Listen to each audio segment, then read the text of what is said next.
This episode is brought to you by Progressive, America's #1 motorcycle insurer. Everything is more exhilarating when you're on your motorcycle, just like your bike is more protected when you choose Progressive Motorcycle Insurance. They offer coverage for your bike, starting as low as $75 per year. And they keep things affordable, with discounts like paid in full, multi-policy, and responsible driver. So raise your kickstands and get to quoting at Progressive.com to see if you could save. Progressive Casualty Insurance Company and Affiliates. $75 premium is for state minimum coverage. Not available in D.C. Discounts not available in all states or situations. Sergeant and Mrs. Smith, you're going to love this house. Is that a tub in the kitchen? There's no field manual for finding the right home. But when you do, USAA Homeowners Insurance can help protect it the right way. Restrictions apply. Hey, do you have an idea for a podcast but don't know where to start? Or do you have an already existing podcast that you want to take to the next level? Well, check out WeKnowPodcasting.com. From concept development to theme music to editing to logos, WeKnowPodcasting.com is a one-stop shop for all things pod. Don't hesitate to hit us up. We're very nice.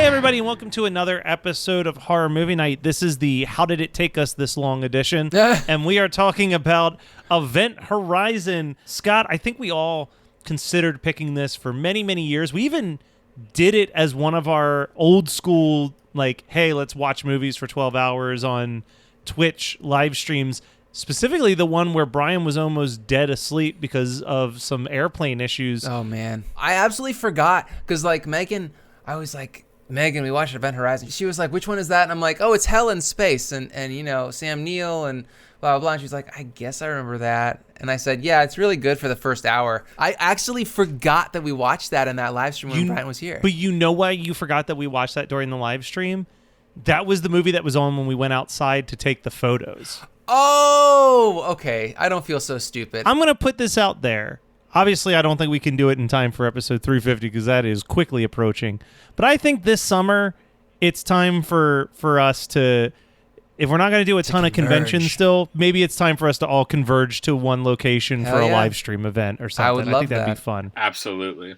So the only thing I'm going to say about Event Horizon before I pass it over to Scott, who picked it, is that this was also going to be on my list for more of the reason that this is the 25-year anniversary of Event Horizon. Came out in 1997, and what a flop it was. I was shocked how badly this did in its box office release, but classic cult classic type situation where it hit video stores and the people who this movie was made for found it. The craziest thing about it failing was that, direct quote, the film was a commercial and critical failure, grossing $42 million on a $60 million production budget, that's crazy. But the other crazy thing for me is that Kurt Russell was in Paul W.S. Anderson's next movie after this, and he got to see an advanced copy of Event Horizon, and he was like, don't worry about how it does in the theaters because this is going to be a classic.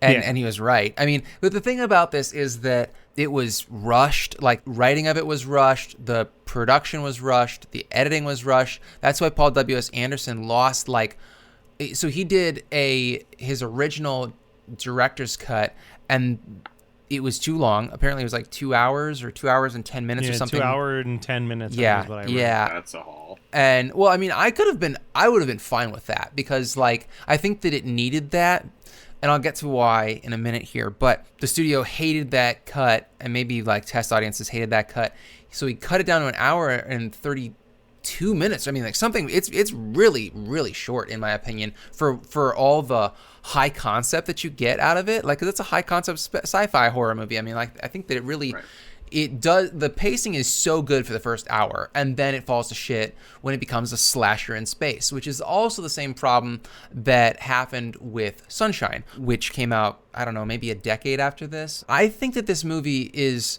such a great concept, and it's so funny because every single time I've watched this movie, and I think that this is only my third full watch of it, because I watched it in 97 or 98, right when it hit VHS. I rented it from the video store, took it home because I knew all about the concept. I was like, hell in space, that's so my jam, like I'm 14 years old and or whatever, and I'm just like all about it, and I'm into it. I am so unnerved by the visions of hell scene, when they watch the disc, and then Sam Neill gets killed and becomes literally Jason X.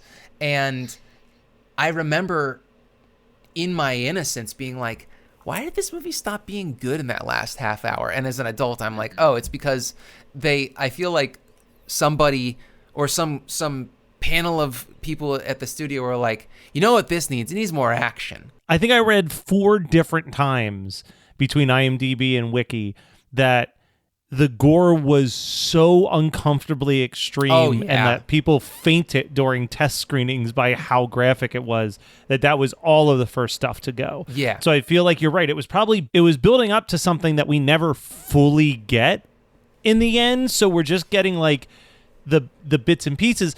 And I mean, honestly, in a weird way, like you said, add more action. But I think, like, what is a horror movie without its gore and kills but an action movie? I don't agree with that. If you think about, like, even a Friday the 13th movie, right? Mm-hmm. If you made a Friday the 13th movie where you never see the gore and you never actually see the kill, you just kind of do the quick cutaway, I think that movie's going to look way more like the traditional action movie looks, where it's all about the build up to the violence than the actual delivery of the violence. Sure. Whereas, like, that's like what separates horror from so many other genres, is that you get that delivery of the violence. I want to talk about Paul W.S. Anderson for a second, because dude's career, I want to say it's a sad one, but it's an interesting one to me. So he makes Mortal Kombat, becomes like the golden boy, right? Like, Mortal Kombat does gangbusters. They want him to do the X-Men movies. Yeah. Well, that's what I was going to say. So they offer him all this stuff, but he said he wanted to, like, not be pigeonholed as like a PG-13 action director. He wanted to do a hard R horror movie. That was something that was important to him, right? So he makes Event Horizon, and the movie with Kurt Russell he was making was Soldier. Yes, thank you. Interesting thing about Soldier is that it's a Blade Runner sequel. Most people don't know that, but it is. To me. It is low. Jonathan London tipped me off on that, and there's now a whole wiki page, all the connections to Blade Runner. It was written as a Blade Runner sequel. Kurt Russell's character in that movie is a replicant, basically. Oh, okay. But those movies both fucking tank, right? Yeah. So it's another 4 years before he directs something again, and it's Resident Evil. So they bring him back for another video game movie. They're like, all right, let's give this guy a video game movie. That movie does well. He does Aliens versus Predator. And then the rest of his career is really strange to me, because I'm looking at it and it's a bunch of movies that I vaguely remember. But I feel like, despite the fact that the wiki says that these movies did amazing in the box office, I would be hard-pressed to find any human being that would say, yes, I remember seeing that movie in theaters. But every single one of them is followed by another Resident Evil movie. Because, Matt, you're forgetting about the Chinese market. Resident Evil is huge in Asia. Well, because what I was going to say is that it's like, this movie bombed, so then he had to do a Resident Evil movie to get a win, and then did another movie that bombed, and he had to do a Resident Evil movie to get a win.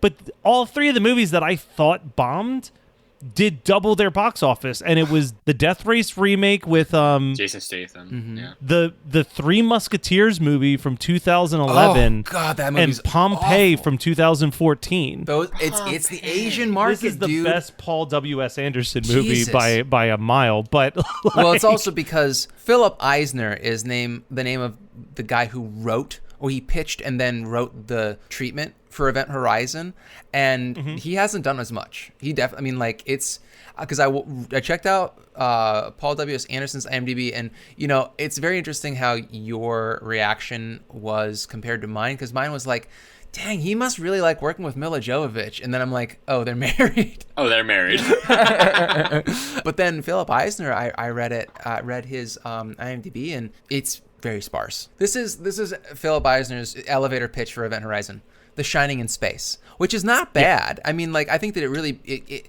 it got a lot of treatments beyond his original draft, I'm sure, because the stuff that really makes it rich and awesome to me is, I'll do it in like the levels of how awesome I think they are, starting with the most awesome. And the levels of hell.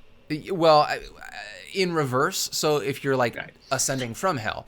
So the thing that I think is the coolest about this movie that I just found out in reading about it to prepare for this episode is that the quote unquote visions of hell were inspired by Hieronymus Bosch, which is, like the Garden of Earthly Delights, that super weird, I want to say it's 16th century. He's a Renaissance painter, and he did all these like hell landscapes, and they're like triptychs and things like that. And one of my favorite painters from the Renaissance, because it's just so dark, but in that time you could only do religious stuff. And so he was doing these paintings of hell because he was, he's like, I want to paint dark shit. And there are a lot of people with like no heads but faces in their chests, and people being tortured by animals and all this, and so good. So that is the thing that I found the most interesting. But then the next thing I thought was super cool was that this is also inspired by Warhammer. Yep, I saw that. That's dope.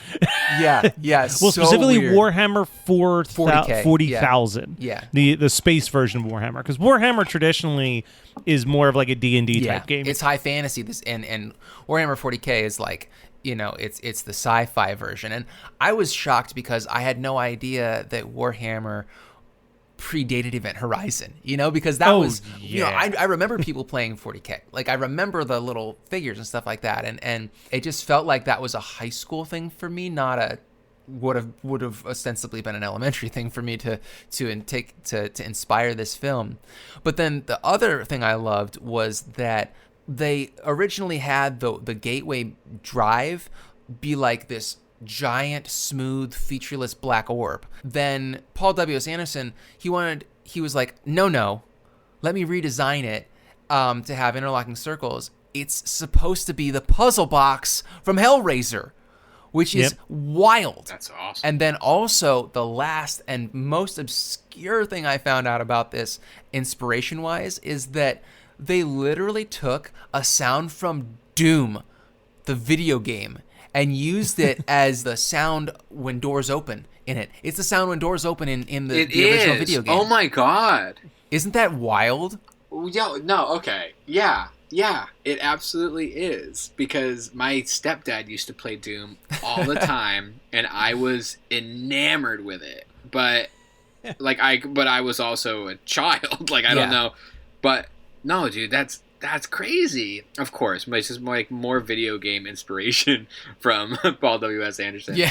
To include can't get away on from any it. of this. Yeah. No. Oh my god, that's crazy. So the other thing that I do think is interesting is that, and I'm sure Scott found this on his research too, but that the original draft, as we were talking about, it's The Shining in space, but it had a lot more of an alien creature in it, and that was like the biggest thing that Paul Anderson said was he's like, I don't want to just do a mimic movie of Alien. Right. Like, let's do something that would different. Have been really, in my opinion, that would have taken all the spice out of the film. And the thing is that I think that it being when you think about it as The Shining in space, that's a haunted house movie in space. Yeah. And that's why when Sam Neill's character is now possessed by the hell dimension after he's cut his eyes out and he is like, the ship came back and she's changed. I really like that idea of it being a haunted house. And we don't need an antagonist like Jack, because Sam Neill is basically Jack Torrance, coming after the protagonists. I think that works in The Shining because that's kind of the whole point of the film and in the book as well. But in this, I like the idea of it being like a presence and not directed into a possession, because I really think that takes away a lot, and haunted house movies rely on that too much, in my opinion. Like, when someone becomes possessed in a haunted house movie, I almost always check out. It takes a very special movie like The Conjuring for it to work. Well, I think that's a great point because you're talking about the occupants of the house or of the spaceship in this instance not being possessed, but having to face a certain fear of where they are, right? Yeah. Like, so a lot of these characters are facing baseline, the isolation of space, having to fly past fucking Neptune. Yeah. Which, if I were to ever fly in space, which I wouldn't, I would say no. But if I were to have to do so, I would ask not to go past Jupiter. I think that planet's too fucking big to like just agreeably go past it. But like each of these characters, like there's probably brief moments throughout. One character, the Mama Bear character, with probably the most extensive sort of like, this is your past and this is what you're missing at home arc, right? But each of those characters they're all has dead, that. Right? Like her son's dead. I didn't register that her son was dead. I registered that those were like as if we had our phone in space and we're looking through pictures to be like, I miss my son. What I'm seeing is I see what you I see. I'm thinking that, and this is just in this most recent watch, I think that the implication is that everyone who sees someone on the event horizon is seeing someone that died and they feel guilt about the death. Like they feel directly responsible for it because Sam Neill's wife committed suicide and he was like, I miss you so much and I wish I could have fixed it. Lawrence Fishburne's character let somebody on his platoon or whatever burn to death. And so you're absolutely right. I didn't read it that way, but that makes a lot of sense. I didn't read it that way until this time. So I think that it's left up to interpretation, but that's I think that's what the ship is doing is basically instead of showing you your fear, it's showing you your guilt, which I think is such a great take on what hell would be. Because it's not a scary place, it's a painful place. And the pain of grief and guilt are so, I mean, like that's also my Catholic upbringing, you know, like guilt is so important to like the religion. So it's like the guilt of a survivor's guilt is what it is like all these people, in my opinion, are feeling survivor's guilt in the event horizon. And then you know, I think that it would be better if each one of them saw something, but we have characters that don't get fleshed out like that. And that's okay. I mean, but I feel like it also works when the guy saves Baby Bear from the dimension. He pulls him back through the gateway. He feels guilt because he feels like he couldn't save his buddy. But I think that if they had kind of gone with the original concept without having there be a possessed character like Sam Neill to chase him around the ship, we could have gotten a more richer backstory for everybody. So let me defend. I'm not necessarily going to defend the idea of Sam Neill becoming the big bad of this movie, but what I will defend is that it makes sense as a character beat because the more that Sam Neill spoke about the event horizon throughout this movie, the more I thought Sam Neill wants to fuck this ship. Literally my only notes that I wrote down besides bad CGI, and I think it was during the one explosion where the first explosion where it's just like pieces of ship, and it is rough CGI. And well, so the crazy thing is that they spent a third of the budget on the first time you see the event horizon. When you see it in front of, when they're doing the backstory, you know, like at the beginning when you see the event horizon in front of Earth, that's 1/3 of the fucking budget of this movie. And then they were disgusting. They were just totally gassed, and they were like, well, I guess we got to make the rest of this movie with, you know, 2/3 of the budget. So that part looks good, but then when you really, the part that bothered me more is that when you see the Lewis and Clark going up towards the event horizon when they get outside Neptune, I'm like, this just looks bad. And I remember it not looking good in 97 or 98 when I first saw this movie because, you know, I feel like we rose tint CGI in the past. But we also forget that Jurassic Park came out in, 96? 93. 93. Oh This my is God, 93. 5 years Yeah. removed from Jurassic Park. Yeah. In the hands of the people using it is how good or bad it's going to be. I want to bounce off of what you were just saying. The seeing of that ship was 1/3 of the budget, which this is a $60 million budget movie. That makes that $20 million. The bigger thing about that number is that Kyle could have made 40 movies. Yeah, please give me 1/3 of Event Horizon's budget, Like- for the love of God. Like, that single shot is more movies than Kyle has time on this earth to make. Those could have been our Mummy movies. We could have Yeah. made a franchise of Mummy movies, of horror movie night. You Mummy know what movies. I want to do is I want to do that Mummy movie, and Horror Mummy night. I would love to do a cosmic horror movie as well, because that's what is so good about the beginning of this movie. The first Yes. hour is that it's smart cosmic. sci-fi, dude. It's also good, it's smart basically sci-fi. like Lovecraft in space, and Yes. that is my shit. You know, like Yes. give me some jargon, give me some elder gods. Yeah, and there's some emotion in that too. There's some actual dense fear and anxiety about your existence. Yeah. Like, that's what like really got me. There's moments of that are like, oh, like I exist, but I exist so far removed from where I existed. Like, Yeah. like, do I even exist? Like, it's crazy questions. I that would you end totally up kill asking myself. yourself. I would blow my shit up if I was going to go to a hell dimension and live for eternity in pain and guilt. And nobody would know. They would just Yeah. they would just think that you were lost on the Event Horizon like 7 years prior, like everybody else did, like Yeah. the whole You- world thought you Hold on. did, like yeah, was. so that's something else that I really appreciate, and this is what I'm going to say about this being smart sci-fi. And I think that it's also what, like, I am not the biggest Star Trek fan. Like, it is not my shit at all.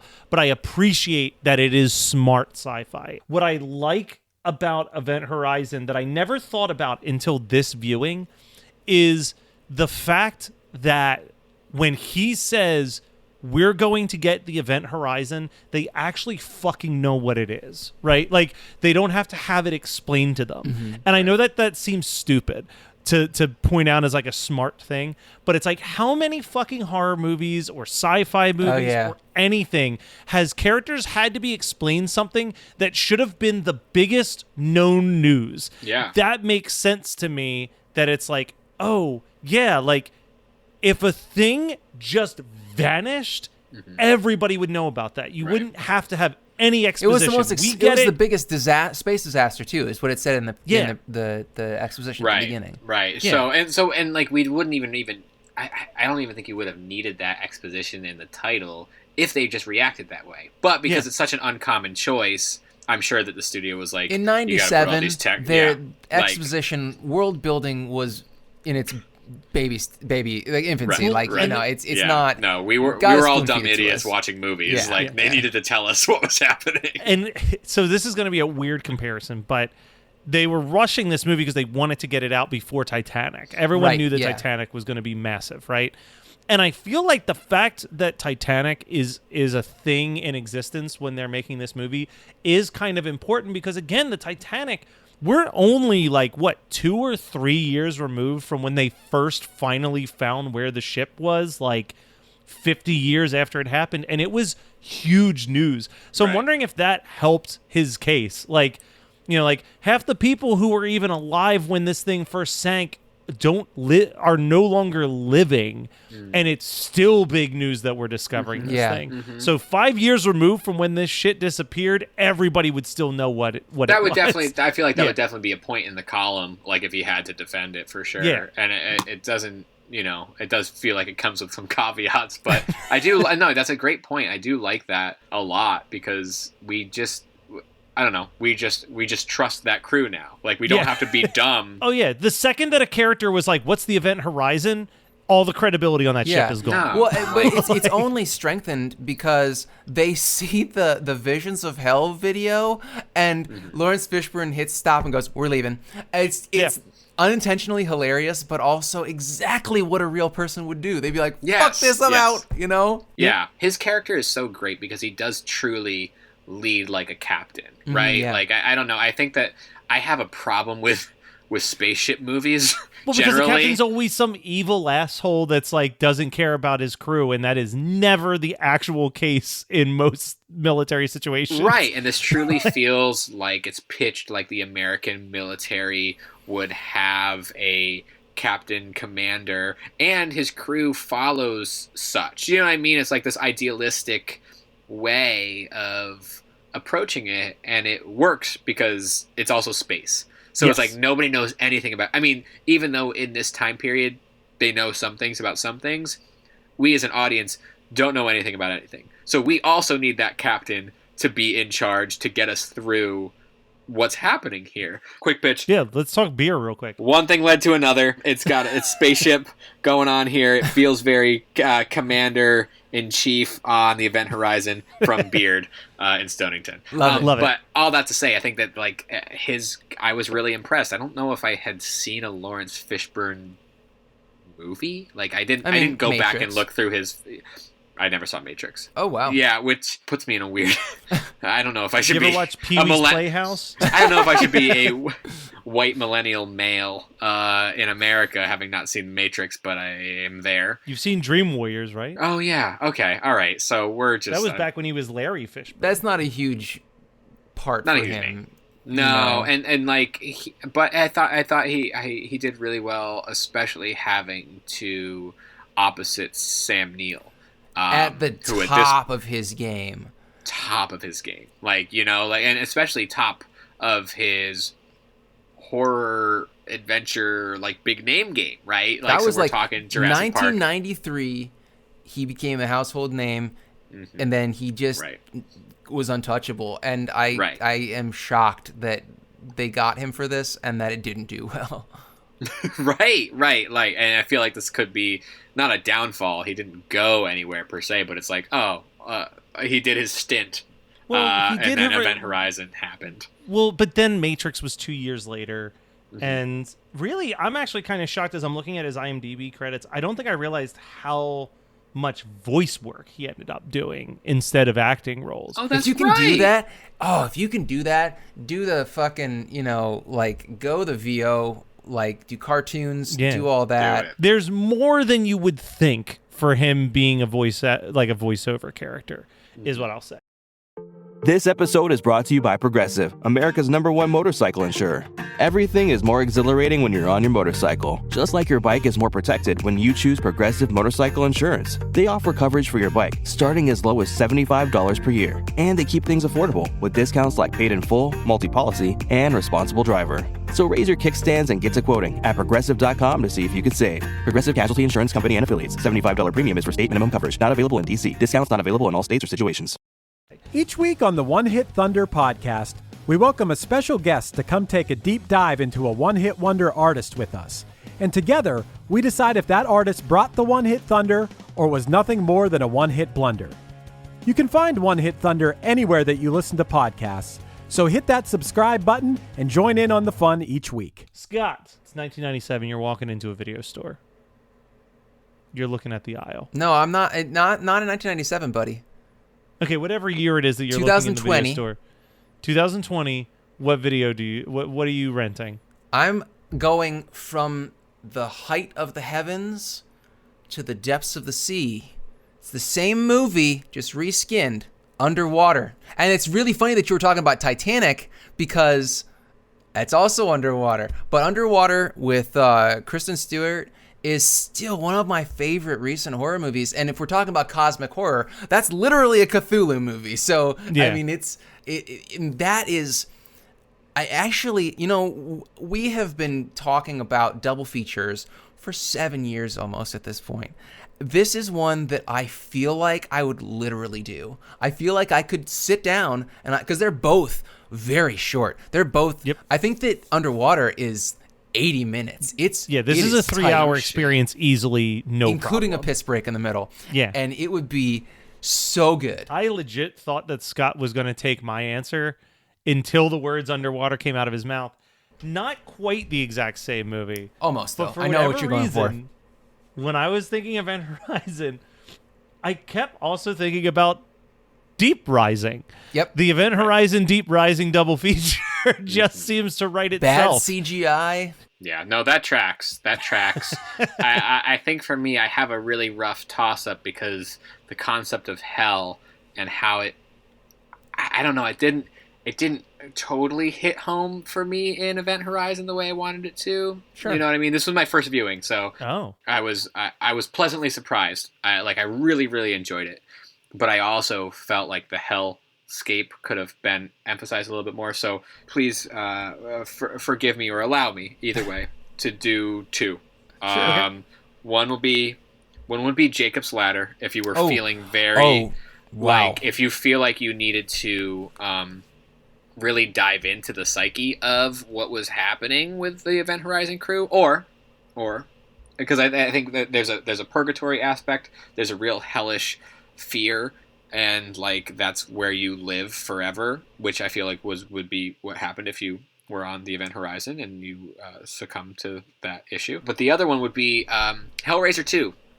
Because I think that Julia and Sam Neill's characters are so close in that, and you have a little bit more of a vision of, at least in Hellraiser 2, what that hell is like, due to Julia bringing those souls into that world. That's also got to be our next Hellraiser movie, right? Like, I can't think of any other. The fact the that only we haven't one done left. Hellbound. No, wait, no. Have you all done Hellworld? We haven't done Hellworld. We'll have a lot of fun with Hellworld, should it ever be my choice. Anyway, I Hellraiser 2, I think, really focuses on that hellscape that Hellraiser promises, but doesn't deliver in any other movie. Depending on how you want to go after you watch Event Horizon or before you watch Event Horizon, those would be my two. All right, Scott, what have you watched, read, whatever that you want to talk about? Now, if it's okay with you guys, I want to mention something that I'm in the process of reading and not That's read, nice. because it also dovetails with space. So I think you guys both saw this status that I posted on Facebook like a month ago, and I was talking about aliens. I was like, I don't want to sound crazy, but are aliens not from another planet, but rather from another dimension? And, yes.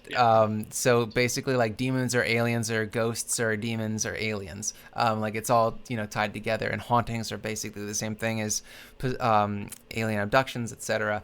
And our good friend Eli commented and said, "You need to read the Mothman prophecies." And I was like, "Oh, okay." I mean, I've seen the movie, and I was like, he messaged me and was like, I'm not kidding. You really need to read Mothman prophecies. I'm like, it's like fiction, right? And he was like, no, it's a journalist interviewing people that have experienced the Mothman. And it is, so I found this website that I, of course, can't remember off the top of my head right now, but there are like 200,000 PDF versions of books out there. And I found this copy of Mothman Prophecies, and I started reading it, and it is a mind bender. I am loving it because it's got like aliens, science fiction, kind of like cosmic horror. It's got time travel. It's got cryptids. It's just a ball of wax, and it is a lot of fun. That's amazing. My grandma got me Mothman Prophecies, the book, for my birthday, and I just put it on the shelf, and I was like, okay, let's Grandma, read it together. Let's start a book club. Oh, we're starting Horror Movie Night Book Club. There we go. Honestly, that would be fun. Spitball in this, guys. Comment below. But like, would you, if it was part of the Patreon that you did like a book club with the hosts of the podcast, would that be something like incentive? And we could make it. If it would only be things that I could find on that PDF site. Like, it would be free for you. We'll I mean, obviously you're paying for the Patreon, but you wouldn't be paying on top of that. Yeah, right. that's out there in the ether. If you guys are that'd be a lot of super fun. I need to read more. Like I feel like my brain has atrophied over the last 2 years of me not reading as much. You donate whatever our lowest thing is, that would be entry into this book. Yeah. Let us know. Comment on Facebook or send us an email at hmnpodcast@gmail.com. So I want to talk about two documentaries that I watched. Both were delightful. Both had a very interesting premise. I'm going to start with the easier one to explain, and that is it's sort of a wrestling documentary. It's a doc that's on Hulu called You Cannot Kill David Arquette, about David Arquette's attempt at getting back into professional wrestling about 2 years ago. It is a very well-made doc. It captures a lot of very sad things. It captures a lot of funny things, and you really it both gives you an appreciation for David Arquette, and it gives you an appreciation for what goes into when you make the decision to be a full-time professional wrestler. What are you actually doing to your body, and what are you doing to your life, essentially? But it's also great because at the same time, he gets fucking shredded. Like, when you see him in the beginning of this movie, he is like the most dad bod of dad bods, David Arquette. And by the time he's doing these matches, he is just like jacked, like multiple ab jacked, because he's training with DDP, who's like forcing him to work the fuck out. That's a quick recommend there. Netflix. I've heard about this documentary for a while. It got added back on to the site recently. It's called Bathtubs Over Broadway. Have either of you ever heard or seen of this? No. Okay. So this one's a little bit harder to explain, but I'll try my best. So it starts at the David Letterman show, Late Night with David Letterman. David Letterman used to do a segment called Dave's Record Collection, where he would show a weird record and they would make a couple jokes about it and maybe play a song. So his head writer, the longest lasting writer for David Letterman, he's been there since the very beginning.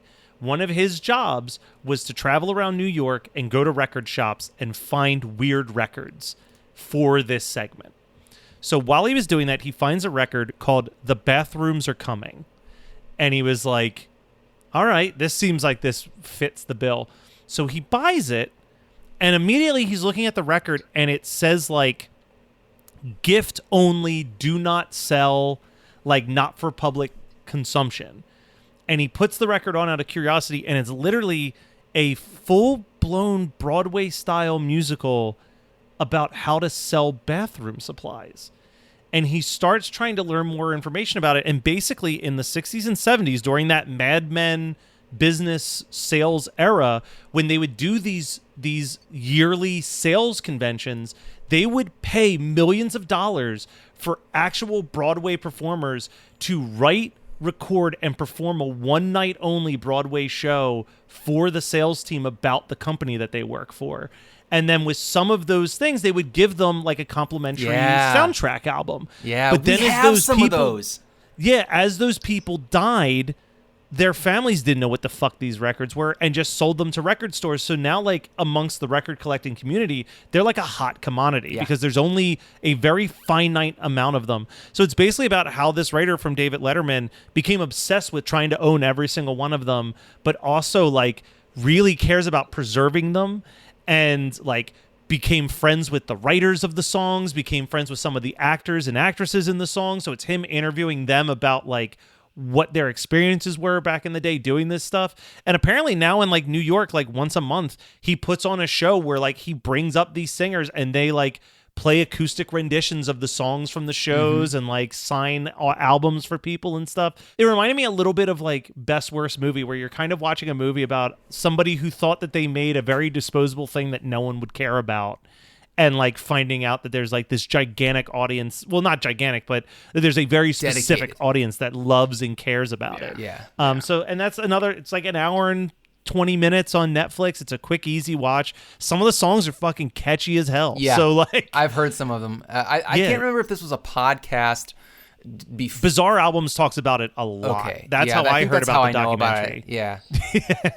That rules. Yeah. That sounds it's amazing. Great. It's such a fun little documentary. All right, Kyle, you are the last one, buddy. Okay, so this sort of dovetails a little bit because I went to a store called The Archive in Bridgeport, Connecticut. Oh, I know that place. It's Vinegar Syndrome's headquarters. They have, obviously, all of Vinegar Syndrome cataloged for what's available. They also have all their partner labels. They have an amazing used Blu-ray, DVD selection, posters, novels. They have everything. It's an incredible spot. If you're ever in Connecticut, because you can get to anywhere in Connecticut in an hour and a half. Okay, yeah. So just think about that.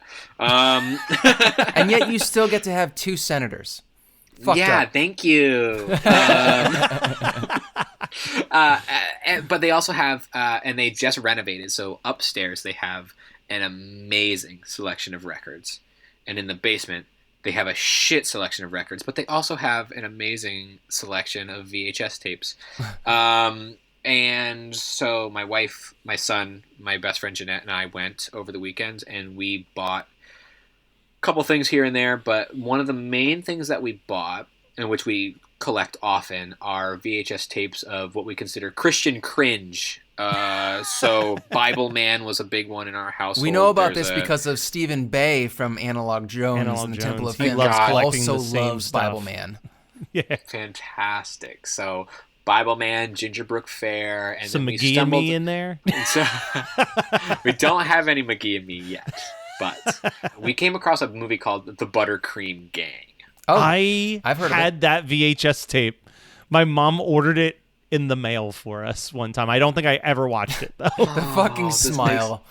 Oh God, Kyle, bless. you're Okay, incredible. so The Buttercream Gang was a movie made by or distributed. I don't know if it was distributed or produced by, but let's just say distributed because there was a distribution company run by the Mormon LDS Church called Feature Films for Families. They released a few like adaptations of folk tales, but they've also released sort of some of their own original stories. And this is a movie. You can find it on YouTube. You don't need to like find the VHS tape anywhere. So I'm not talking about something that you can't find, though that would be very Kyle of me. To do the piece of shit that it could be sometimes. It's a movie about a gang, obviously filmed in Utah, that is not a gang as you would hear about in your DARE program in elementary school. It's a gang that, according to the back cover of the VHS, like helps women churn their butter, but in actuality that does not help it. It does not happen. Can I read the one sentence review that came up for Google? Yeah. Or description? It just says, a gang of do-gooders refuse to give up on a friend who falls in with the bad crowd. Yes. And the bad crowd in this movie is blatantly pitched to be a Hispanic gang out of Chicago. Ooh. Hispanic is emphasized, so much so that the gang member who moves from the Buttercream Gang, the do-gooders, to Chicago for I don't know how long, a couple months, joins a gang. The paper reads local Hispanic gang does bad or something. He wears a collared shirt with just the top button oh my and the God. rest open, and he changes his last name to Valdez, which is his mom's maiden name. So like they're really like it's fucking racist. It's also the whitest movie I've ever seen. And so, like, I don't know. I don't want to go off too much because I will.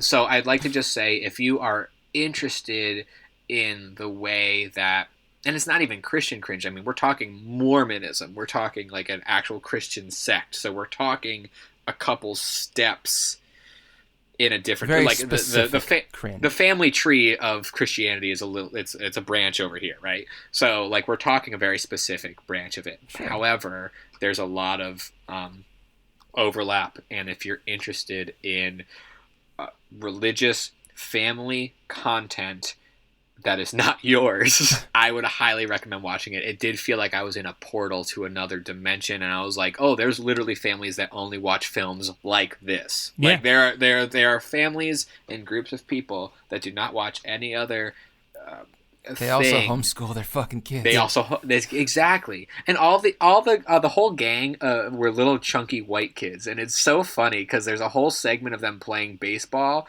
and it's like not to like objectify these kids, but it's like they are just chunky, pasty white kids, and they put them in the baseball uniforms for like 2, 3, 4 scenes, and it's just like I don't know, like not that you can't be chunky baseball? And do your thing, but it's like it feels almost exploitative how much like, they focus on their chunk. Listen, they're the good American kids. They got to play the all-American sports. Oh, the Red Sox versus the Braves is the baseball game. We watched the baseball game. Don't you worry. There's a whole fucking scene. God. I watched that. I'll go off. It's really terrible. but it's also a portal. It's a complete portal into a environment of which I am not familiar, and it really reads like, oh my god, this is all the content that age child would have watched if they were in that group, in that family. Like if they were in that religion, that's what they would watch. And it's just mind-boggling. When you like take that and realize the ripple effect of it, you're like, oh, this is insanity. You know, listeners, there's a little bit of everything for you here. We got a real in-the-weeds discussion about Event Horizon for a solid 30 minutes. And then Stephen Bay, we just did like a little special segment just for you. So we'll be back with more Horror Movie Night in just a week. Don't worry. Just hold tight. We'll be there soon. And you know what? I want to put this out into the ether. I mentioned it already once before. hmnpodcast@gmail.com. I'm thinking, even though our episodes are getting way longer than they ever used to be, I think that we could get them maybe 5-10 minutes longer. I want us to read an email from a listener, if we can, once a week. But in order to do that, we need an influx of emails. So if you've ever had a thought about a show, you want to make a joke about us, you have a question, whatever it is, hmnpodcast@gmail.com. We're just going to go through there. The ones that make me laugh or the ones that are interesting, quick little discussions. We'll do one email an episode. We'll start that after episode 350. We'll get through the next couple episodes. But hey, give us your hot takes, your thoughts, whatever. We'll discuss it. Unless we think it's trash, then we just won't read it at all. But so you know, you got to step it up a little bit. But all right. And don't send us your movie recommendations. We don't want your movie recommendations. We'll tell you when it's time for those. I have a Tubi list full of them. I don't need your shit. But we'll be back with more Horror Movie Night next week. Bye. Bye.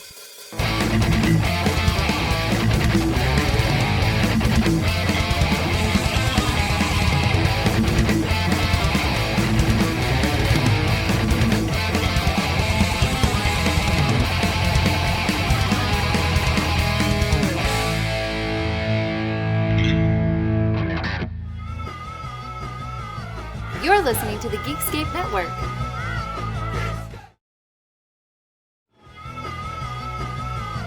You're listening to the Geekscape Network.